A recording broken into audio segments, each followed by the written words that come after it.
Салям.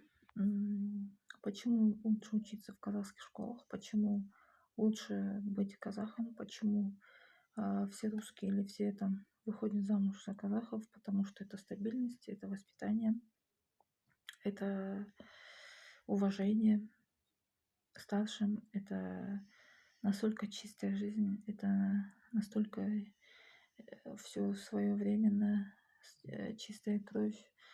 Это настолько великое вот это вот прошлое, настолько великая эта история, то, что у нас до сих пор это в генах.